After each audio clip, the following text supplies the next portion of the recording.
Ok, entonces en los anteriores videos ya habíamos visto lo que es un use state y lo que es un use effect. Entonces, ahora vamos a hacer la interacción con bueno, el uso de un API REST, ¿no? Que está en una página. Bueno, vamos a utilizar una página de ejemplo que se llama, bueno, no es una página de ejemplo, de hecho es un servicio que se llama JSON Placeholder. Bueno, JSON Placeholder, que es este de acá. Ok, en sí esta página simplemente te da algunos endpoints, que eso ya es más teoría de backend, que básicamente los endpoints son como rutas, bueno, de hecho son las rutas donde se va a estar mostrando diferente información, se va a estar enviando o recibiendo diferente información. En este caso vamos a recibir información, que en los endpoints igual se puede obtener por diferentes métodos, recibir o enviar por diferentes métodos. Normalmente se suelen utilizar lo que es el método get, post, put y delete, que bueno, eso ya como les dije es más concepto de backend y es como que de front más avanzado. Por el momento vamos a utilizar lo que es el método get para poder obtener información. En este caso vamos a utilizar lo que es el endpoint fotos. Entonces, bueno, un endpoint, o mejor dicho, un API REST, vamos a buscar de hecho aquí API, o mejor dicho, cliente servidor, para entender más o menos lo que es. Ah, no sé qué estoy haciendo, a ver un momento. Aquí está. Para entender más o menos qué es un API tendrían que entender más o menos cómo funciona lo que es el cliente servidor, donde en el servidor están todos los datos registrados, ya pueden ser datos de usuario o de una base de datos mucho más grande, no pueden ser incluso cuentas bancarias, etc., donde pueden estar almacenadas nombres, imágenes, contraseñas, bastantes cosas. Todos esos datos no los vamos a almacenar en el cliente, que el cliente básicamente es el dispositivo por el cual va a acceder el usuario. Puede ser acá como se muestra una computadora, una laptop, un teléfono o una tablet, o esto creo que es una computadora, pero bueno, puede ser cualquiera el cliente. En este caso el cliente en el que nosotros estamos trabajando es la computadora, obviamente, pero más específicamente el cliente sería el navegador, ¿ok? Porque es por el medio por el cual vamos a acceder a nuestra página web. En sí el cliente sería el front, o sea, lo que el cliente puede ver o puede tocar también en su pantalla, obviamente. Mientras que el cliente se va a encargar a través de la red, o sea, a través de internet, se va a conectar con el servidor a través de un API REST, que el API simplemente es una serie de instrucciones, de condiciones también e instrucciones para poder enviar o recibir datos. En el caso del servidor, puedes guardar datos o incluso mostrarlos. Todo desde el cliente. Si es que manejáramos, digamos, datos muy delicados desde el cliente, eso tranquilamente alguien podría hacer ingeniería inversa y podría obtener todos esos datos. De hecho, es muy fácil obtener datos desde el cliente, ya que tenemos incluso acceso al inspector de elementos. O sea, podemos hacer esto simplemente, ¿no? Ahí está. Y obviamente pues, el usuario es el que es el más descuidado en tema de seguridad. Entonces simplemente bastaría en tener acceso a su computadora para obtener los datos delicados que esté guardado, ¿no? Es por eso que no se suele utilizar, no se suele guardar información en el cliente. De hecho es muy ineficiente. Es mejor utilizar un servidor donde ya tenemos toda una infraestructura preparada para eso. Incluso se puede tener una base de datos ahí. Ok, entonces básicamente es entender esto de acá. Y de la manera como se comunica un API, o de cómo, bueno, sí, del el formato de cómo se intercambia la información, es por el formato JSON. Que el formato JSON ya lo vimos en anteriores cursos también, mejor dicho, en anteriores videos, que básicamente es esto. Y hemos visto también lo fácil que es manejar los datos en formato JSON en JavaScript. Entonces no va a haber mucho problema. Entonces ya tenemos este endpoint que nos retorna toda la información en formato JSON. Ahora lo que vamos a hacer es venir acá a nuestro proyecto de React. Voy a crear otro componente que se llame fotos, o mejor que sea simplemente aquí gallery, o mejor vamos a crear una página nomás ya. Vamos a crear una carpeta que se llama pages, otra carpeta que se llame components, y ahí está. En nuestro components vamos a crear un componente que se llame foto.jsx, y en páginas vamos a crear un archivo que se llame galería, o galería le ponemos. Ok, entonces esto igual vamos a crearlo como si fuera un componente. De hecho es un componente nomás, galería.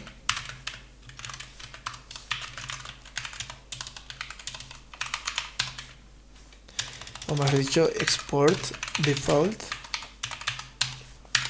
galería. Ahí está. Ahora vamos a retornar una estructura HTML.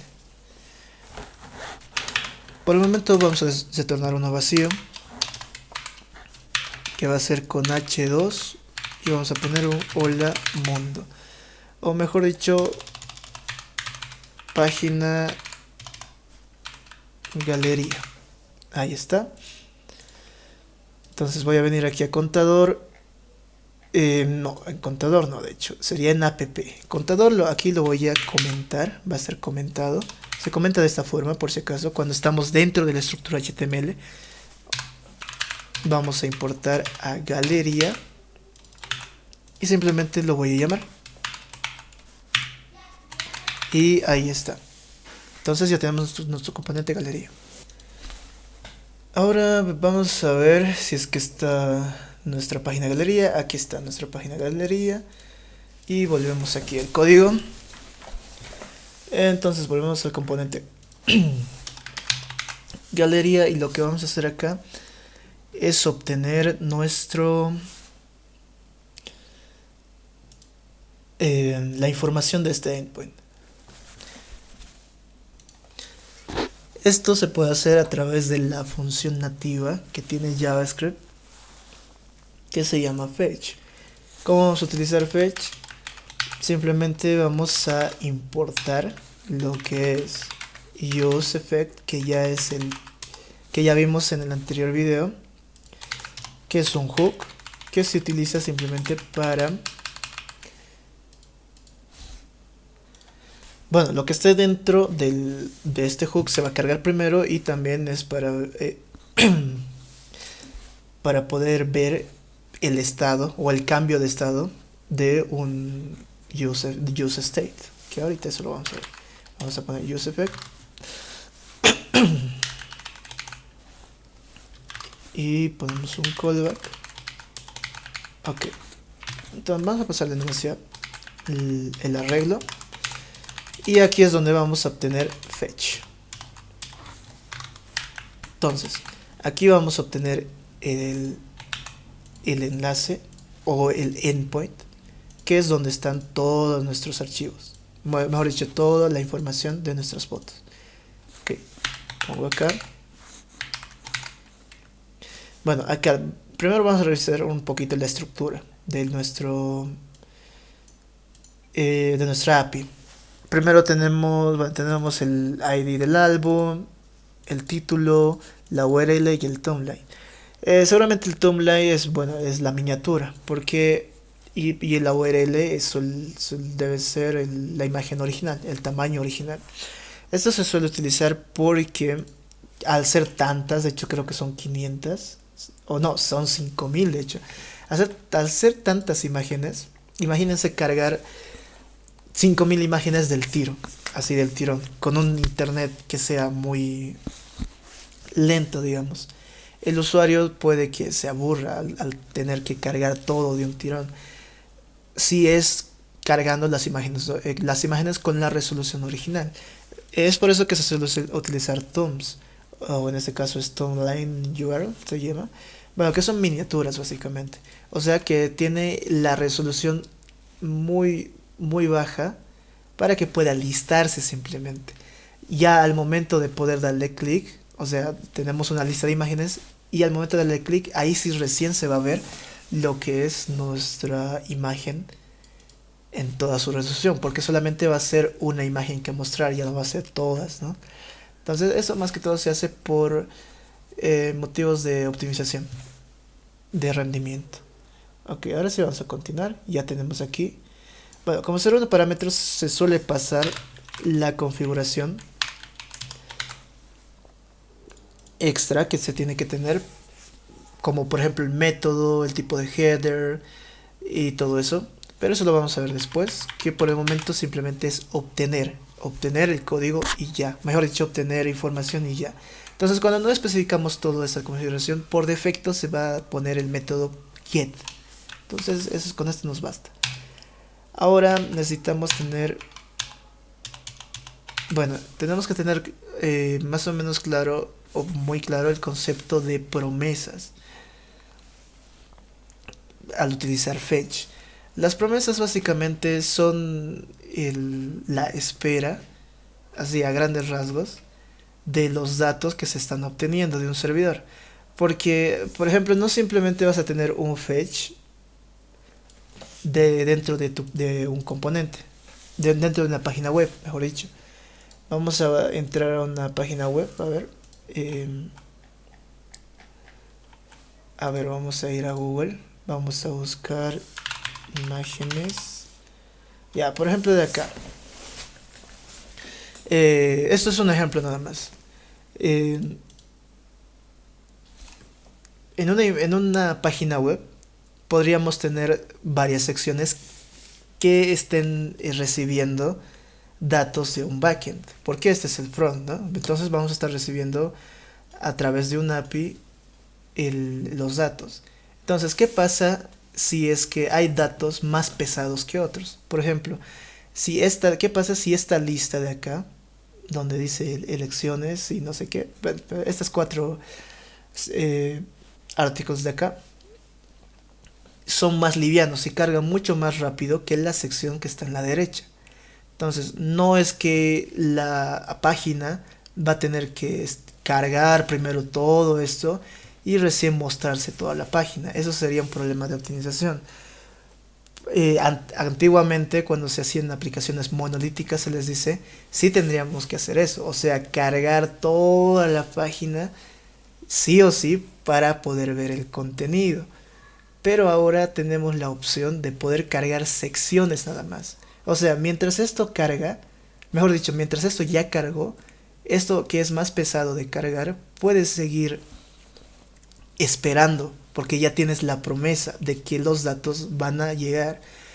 Pueden o no pueden llegar también, pero para eso nuestro front tiene que estar preparado. O sea, tiene que tener un mensaje diciendo de que el tiempo de espera superada, digamos, ¿no? Algo así quizás vieron en alguna página. O tal vez los datos, hay error al obtener los datos o cualquier cosa. Pero siempre que sea un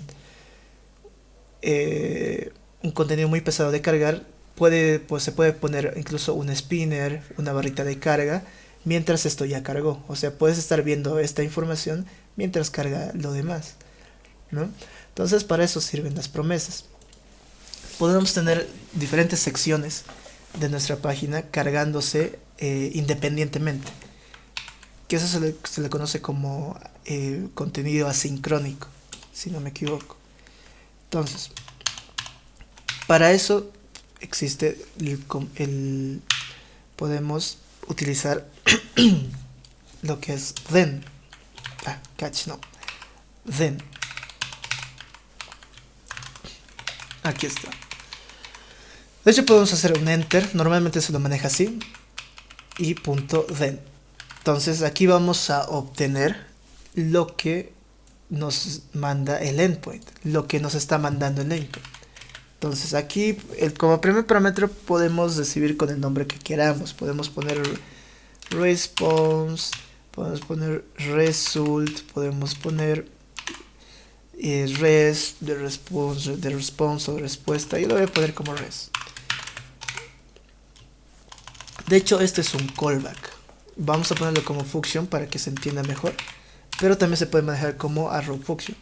Entonces, como primer parámetro recibimos el res, y el res yo lo voy a convertir a un formato JSON para que sea legible en JavaScript, y aquí lo voy a retornar. Entonces, también en los thens o en las promesas se puede crear más thens, se puede instanciar más thens. Que el then simplemente, bueno, el parámetro que se va a recibir aquí es simplemente el retorno del then anterior. ¿Cuál ha sido el retorno del then anterior? Ha sido res.json. Entonces yo voy a retornar esto, o mejor dicho, voy a recibir este JSON, res.json, como data, function data, de esta forma. Entonces yo voy a hacer un console.log como data. Venimos acá, voy a quitar esto, bueno, esto también, y actualizo, no pasa nada, vengo al inspector de elementos y aquí está. Venimos acá y si se fijan, aquí ya nos ha recibido, nos está mostrando los 5000 registros que tiene fotos, que están acá, ya las tenemos. Pero aquí hay un problema que estoy detectando hace ya en los anteriores videos, o no sé si alguien se dio cuenta. Bueno, no es un problema en sí, podría llegar a ser molesto para algunos, que es el duplicado del console log que se muestra acá. Bueno, esto ocurre porque estamos utilizando el modo estricto de React, que es esto de acá, que está en el main por si acaso, react.strict-mode. Este strict mode se utiliza generalmente, bueno, para que React sea más estricto y te riña para cualquier cosa rara que estés haciendo. Yo lo suelo quitar al momento de hacer algún tipo de proyecto, pero lo suelo volver a poner cada vez antes de hacer un commit y de poder subir al repositorio. ¿Para qué? Para que no aparezca algo raro, o sea, para que si es que realmente ponemos el strict mode y te dice que hay alguna falla, tienes que corregirlo, porque el strict mode es más estricto, ¿no? Simplemente lo quito porque en el console log te sale duplicado, mejor dicho, el console log. Entonces, para los que les molesta pueden quitarlo, o sea, pueden quitar el strict mode, lo quitan y ya está. Aquí simplemente les va a mostrar el primer console log. Pero si lo quieren dejar y no les molesta el duplicado que sale acá, entonces lo dejan nomás, ahí no hay problema, yo lo voy a quitar. Entonces ya tenemos nuestra lista de 5000 fotografías, que ahorita vamos a ver cómo poder incluirlo en la galería. Ok, vamos a quitar esto primero y esto también y ya está. Ahora, ¿cómo podemos obtener este data y poder mandarlo aquí a galería? Ok, aquí vamos a hacer uso del useState. Vamos a llamar a useState, a importar a useState en una constante. El primero va a ser, vamos a poner fotos, y aquí vamos a poner set fotos. Entonces useState,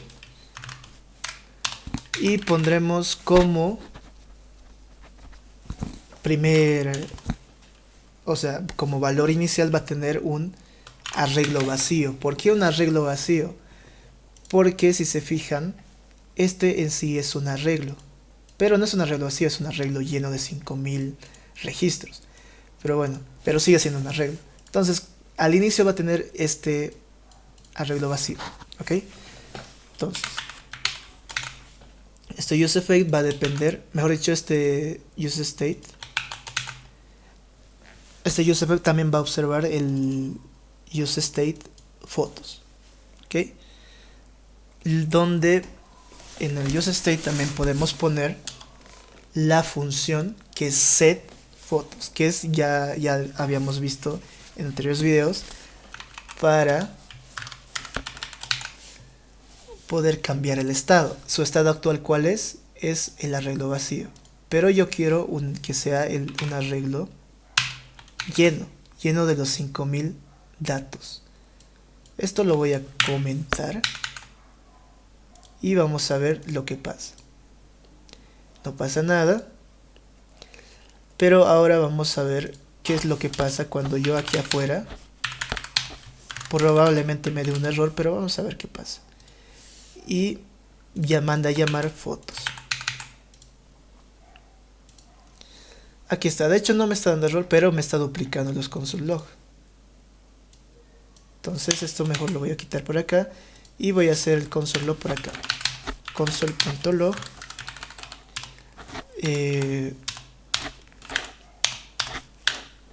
fotos.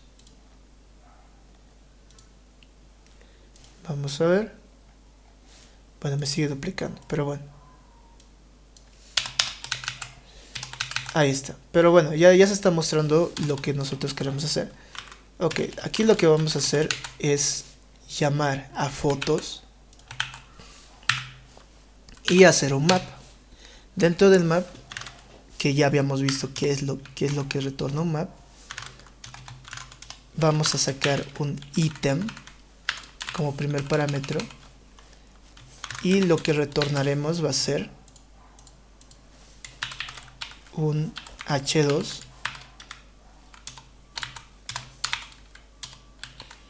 o mejor un h3 y ya lo tenemos. Tenemos el h3 ahí. Y tenemos ítem y vamos a instanciar lo que es título. Venimos acá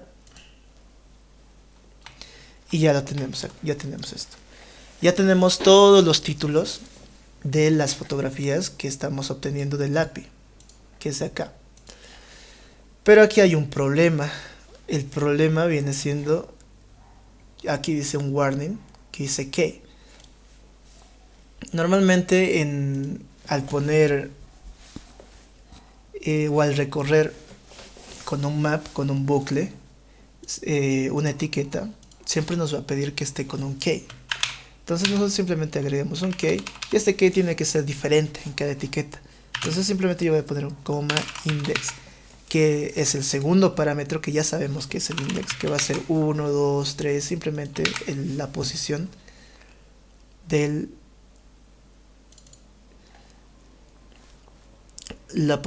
registro en cada iteración. Actualizamos y ya no nos da este error, pero ya tenemos todo esto. Ok, ahora sí. Pero entonces,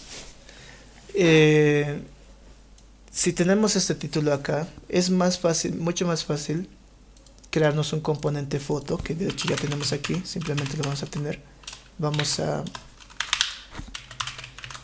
crear el componente con su estructura. Por default, foto. ¿Qué vamos a recibir aquí? Lo que vamos a recibir va a ser el zoom, o sea la miniatura, el ID, o mejor, primero el ID. Vamos a recibir el ID, el zoom, o title, mejor, y zoom. Ahí está. Entonces lo que hacemos acá, vamos a hacer un return. Ahí está. Entonces esto va a ser un article. Y aquí vamos a tener un H3 que dentro va a tener el título, que aquí va a tener la imagen.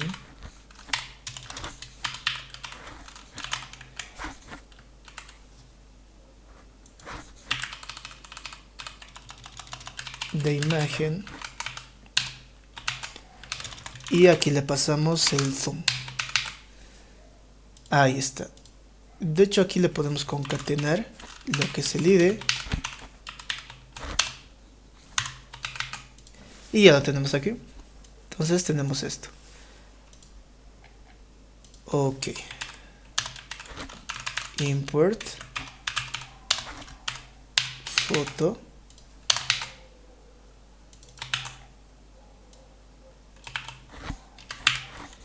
Ya tenemos el componente, entonces vamos a pasarle primero lo que es el key.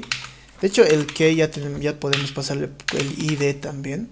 No es necesario ponerle el index porque ya tiene su ID. Entonces, ¿para qué pondríamos el index? Entonces ponemos ID, aquí item.id. Aquí tenemos el título, item.título. Y el zoom, que sería item. ¿Cuál sería? Sería zoomline URL, que sería esto de acá. Entonces esto vamos a acomodar biencito, nuestro componente foto.